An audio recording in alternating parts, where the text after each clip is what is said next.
சிவசிவ. திருச்சிற்றம்பலம். உப பாதகச் செயல்கள் யாவை? பாகம் 9. இக்கேள்விக்குரிய விடையினை சிவ தர்மோத்தரம் என்னும் நூலில் தவத்திரு மறைஞான சம்பந்தர் 317 மற்றும் 318 பாடல்களில் அருளியுள்ளார்கள். முதலில் 317 பாடலை காண்போம்.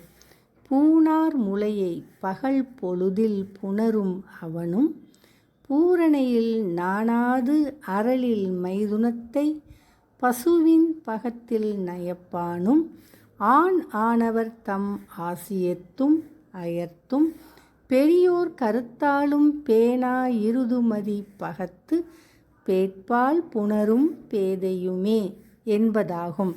இப்பாடலில் வரும் பூணார் முலை என்றால் அணிகலன் பூண்ட பெண் என்று பொருள். பூரணை என்றால் முழுமதி நாள், நாணாது என்றால் வெட்கப்படாமல், அரள் என்றால் நீர், மைதுனம் என்றால் புணர்ச்சி, பசுவின் பகம் என்றால் பசுவின் யோனி, நயப்பான் என்றால் விரும்புகிறவன், ஆசியம் என்றால் வாய், அயர்த்தும் என்றால் மறந்தும், கருத்தால் என்றால் மனத்தால், பேனாய் என்றால் விரும்பாத, இருதுமதி என்றால் வீட்டு விளக்கானவள், பகம் என்றால் பெண்குறி, பேட்பு என்றால் ஆசை, பேதை என்றால் மூடன் என்று பொருள்.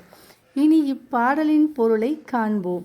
அணிகலன் அணிந்த பெண்ணை பகல் வேளையிலும் முழுமதி நாளில் தண்ணீருக்குள்ளும் கூசாமல் புணருதல், பசுவின் யோனியிலும் ஆடவன் வாயிலும் மைதுனம் செய்ய விரும்புதல், மறந்தும் பெரியோர்கள் மனத்தினாலும் விரும்பாத வீட்டு விளக்காய் இருக்கின்றவளை ஆசையால் புணர்கின்ற மூடனின் செயலும் உப பாதகச் செயல்கள் ஆகும்.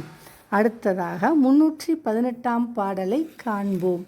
உடைப்பான் அவனும் உவகையுடன் பிரியாது உறையும் உறவினனையும் கெடுப்பான் அவனும் கிளர் சமயம் கிளர்ப்பான் அவனும் கொடும் கிளவி புடைப்பான் அவனும் புனல் கரையை கூபத்தடமும் புலன் இழந்து துடைப்பான் அவனும் துணையான தேவர் விமானம் துயக்குறவே என்பதாகும்.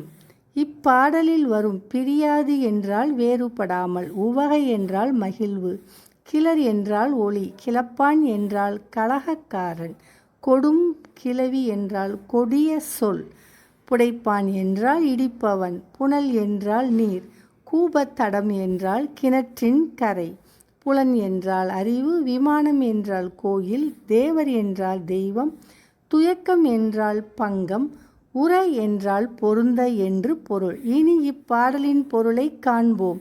மன வேறுபாடு இல்லாமல் மகிழ்வோடு இருக்கும் நட்பை பிரித்து விடுகிற செயலும், தன் சமயத்தினர் அல்லாத பிற சமயத்தவருக்கு தீங்கு செய்கிற செயலும், தகாத சொற்களை கூறுதலும், குளம் கிணறுகளின் கரையை இடித்து தள்ளுதலும், தனக்கு உதவும் தெய்வம் எழுந்தருளியுள்ள திருக்கோயில் பங்கப்படும்படி அதனை சிதைக்கின்ற செயலும் உப பாதகச் செயல்கள் ஆகும்.